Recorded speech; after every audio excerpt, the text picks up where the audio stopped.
Vous avez peut-être essayé déjà de percer du métal. Quand je parle de métal, je parle pas de percer un petit bout d'aluminium, mais vraiment une barre de métal comme ça, un creux, mais du bon métal ou une plaque comme ça. Et il vous aura pas échappé qu'il faut un certain type de mèche. Alors la mèche métal, vous l'achetez bien sûr pour qu'elle soit faite pour ça. Elle se reconnaît, elle est très coupante, le bord est plat. On en a deux types là. Une pas bas de gamme mais d'entrée de gamme et une professionnelle. Alors, il est vrai que pour percer du métal, il y a 2-3 petites choses à savoir. Ce qu'on va voir, la qualité de la mèche, il fait beaucoup aussi. Si vous avez une mèche émoussée ou de mauvaise qualité, vous aurez des problèmes. Alors, pour percer, il faut avoir une perceuse qui ait un variateur de vitesse, c'est-à-dire qui permette de faire tourner la machine soit vite, soit doucement. Donc là, on va la régler plutôt doucement, puisqu'on a un variateur. On va mettre notre mèche. Et on va voir donc comment on perce. Première chose, je règle mon variateur pour que la mèche tourne doucement. Voilà.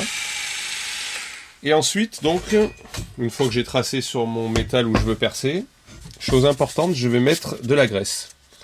Alors, la graisse, ça sert à quoi? La graisse va servir à éviter l'échauffement du métal pendant que je perce.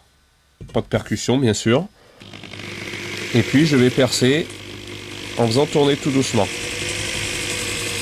Et là, si on voit bien, on voit qu'il y a des copeaux qui se forment. Et tous les copeaux qui se forment montrent que la mèche entame bien le métal et que je suis bien en train de percer.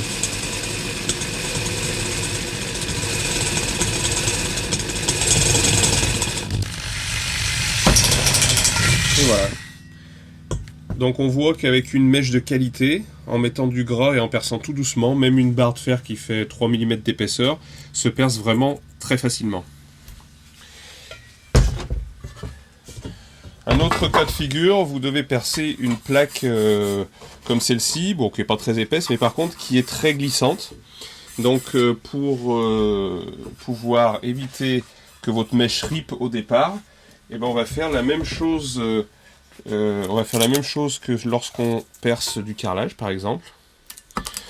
On va mettre un bout d'adhésif, ce qui va permettre à la mèche de ne pas riper au démarrage. Et toujours même chose, on perce tout doucement en appuyant bien, perceuse bien parallèle, enfin perpendiculaire plutôt, et non pas parallèle. L'important c'est absolument pas d'aller vite, c'est vraiment de laisser la mèche découper le métal.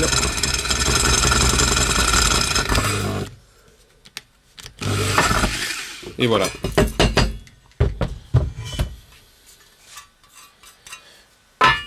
Voilà comment percer dans du métal.